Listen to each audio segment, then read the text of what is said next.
ಚಿಕ್ಕಬಳ್ಳಾಪುರದ ಶಿಡ್ಲಘಟ್ಟ ಪೌರಾಯುಕ್ತಗೆ ಧಮಕಿ ಪ್ರಕರಣ. ಮಂಗಳೂರಿನಲ್ಲಿ ರಾಜೀವ್ ಗೌಡ ಅವಿತು ಕುಳಿತಿದ್ದ ಜಾಗ ಪತ್ತೆಯಾಗಿದೆ. ರಾಜೀವ್ ಗೌಡ ರಹಸ್ಯವಾಗಿ ಅವುತ್ತಿದ್ದ ಹಡಗು ತಾಣ ಪತ್ತೆಯಾಗಿದೆ. ಈಗ TV5 ನಲ್ಲಿ ರಾಜೀವ್ ಅಡಗಿದ್ದ ಜಾಗದ ಎಕ್ಸ್ಕ್ಲೂಸಿವ್ ಆದಂತಹ ಸ್ಟೋರಿ ಕೊಡ್ತಾ ಇದ್ದೀವಿ. ಎಲ್ಲಿ ಆತ ಅಡಗಿ ಕೂತಿದ್ದ ಅಂತೇಳಿ ಜೇಕ್ ಇಕೋ ಡಿಸೈನ್ ಸ್ಟೋರ್ನಲ್ಲಿ ಈತ ಅವಿತು ಕೂತಿದ್ದ. ಮಂಗಳೂರಿನ ಪಚ್ಚನಾಡಿ ಸಮೀಪದ ಜೇಕ್ ಇಗೋ ಡಿಸೈನ್ ಸ್ಟೋರ್ ಇದು. 4 ದಿನ ಅಲ್ಲೇ ಅವಿತು ಕುಳಿತಿದ್ದ.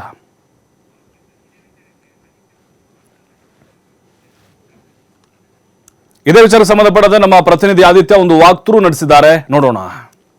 ಕೆಎಸ್ ಅಧಿಕಾರಿಗೆ ನಿಂದಿಸಿದಂತಹ ರಾಜೀವ್ ಗೌಡ ಮಂಗಳೂರಿನಲ್ಲಿ ಅವಿತು ಕುಳಿತಿದ್ದ ಅನ್ನುವಂತಹ ಮಾಹಿತಿ ಲಭ್ಯವಾಗಿತ್ತು. ಆದರೆ ಆತ ಎಲ್ಲಿದ್ದ, ಯಾರ ಆತನಿಗೆ ಆಶ್ರಯ ನೀಡಿದ್ರು ಅನ್ನೋದಕ್ಕೆ ಉತ್ತರ ಸಿಕ್ಕಿರಲಿಲ್ಲ. ಸದ್ಯ ಆ ಪ್ರಶ್ನೆಗಳಿಗೆ ಉತ್ತರ ಸಿಕ್ಕಿದೆ. ರಾಜೀವ್ ಗೌಡ ಇದೇ ಒಂದು ರೆಸಾರ್ಟ್ ಮಾದರಿ ಅಥವಾ ಫಾರ್ಮ್ ಹೌಸ್ ಮಾದರಿಯ ಒಂದು ಬಿಲ್ಡಿಂಗ್ ಅನ್ನ ಏನ್ ಗಮನಿಸ್ತಾ ಇದ್ದೀರಾ, ಇಲ್ಲೇ ಆತ ಆಶ್ರಯವನ್ನ ಪಡೆದಿದ್ದ ಅನ್ನುವಂತಹ ಮಾಹಿತಿ ಸದ್ಯ ಬರ್ತಾ ಇದೆ.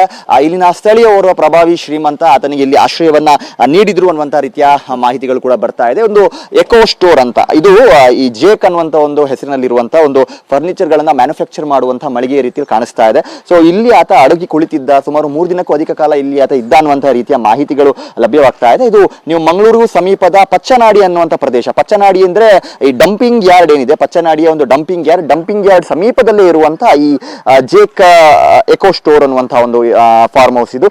ಇಲ್ಲಿ ಗಮನಿಸ್ತಾ ಹೋಗ್ಬೋದು, ಇದು ಮುಂಚೆ ರೆಸಾರ್ಟ್ ಆಗಿತ್ತು ಅಥವಾ ಫಾರ್ಮ್ ಹೌಸ್ ಆಗಿತ್ತು ಅನ್ನುವಂಥ ಮಾಹಿತಿ ಇದೆ. ಸೊ ಇಲ್ಲಿ ಈಗ ಒಂದು ಮರದ ಪೀಠೋಪಕರಣಗಳೆಲ್ಲ ಇಲ್ಲಿ ಮ್ಯಾನುಫ್ಯಾಕ್ಚರ್ ಆಗ್ತಾ ಇರುವಂತದನ್ನ ಕೂಡ ಗಮನಿಸಬಹುದು. ಹಾಗಾಗಿ ಇಲ್ಲೇ ರಾಜೀವ್ ಗೌಡ ಸೀಕ್ರೆಟ್ ಆಗಿ ಇಲ್ಲೇ ಆತನ ಹೈಡ್ಔಟ್ ಇದ್ದಿದ್ದು, ಇಲ್ಲೇ ಆತ ಆಶ್ರಯವನ್ನ ಪಡೆದಿದ್ದ ಮತ್ತು ಆತನ ಕಾರು ಕೂಡ ಇಲ್ಲೇ ಇತ್ತು ಅನ್ನುವಂತಹ ರೀತಿಯಲ್ಲಿ ಅನೇಕ ಜನ ಮಾಹಿತಿಯನ್ನ ನೀಡಿದ್ದಾರೆ. ಸೊ ಇದೇ ರಾಜೀವ್ ಗೌಡ ಇದ್ದಂತಹ ಒಂದು ಅಡಗು ತಾಣ. ಆತ ಮಂಗಳೂರು ಭಾಗದಲ್ಲಿ ಇದ್ದ ಯಾವುದೋ ಒಂದು ರೆಸಾರ್ಟ್ ಅಲ್ಲಿ ಆತನಿಗೆ ಆಶ್ರಯವನ್ನ ನೀಡಲಾಗಿದೆ, ಪ್ರಭಾವಿಗಳೇ ಇದರ ಹಿಂದೆ ಇದ್ದಾರೆ ಅನ್ನುವಂತಹ ರೀತಿಯ ಒಂದು ಅನುಮಾನಗಳು ಇತ್ತು. ಸೊ ಅನುಮಾನಕ್ಕೆ ಪುಷ್ಟಿಯನ್ನು ನೀಡುವ ರೀತಿಯಲ್ಲಿ ನಿನ್ನೆ ಆತ ಸಿಕ್ಕಿ ಬಿದ್ದಿದ್ದ. ಆ ಮಂಗಳೂರು ಭಾಗದಿಂದ ಎಸ್ಕೇಪ್ ಆಗುವಂತ ಸಂದರ್ಭದಲ್ಲಿ ಕೇರಳದಲ್ಲಿ ಆತ ಸಿಕ್ಕಿ ಬಿದ್ದಿದ್ದ ಮತ್ತು ಇವತ್ತು ಆತನ ಒಂದು ಹೈಡೌಟ್ ಎಲ್ಲಿದೆ, ಯಾರದ್ದು ಅನ್ನುವಂಥ ಮಾಹಿತಿ ಕೂಡ ಸದ್ಯ ಲಭ್ಯವಾಗಿರುವಂತದ್ದು.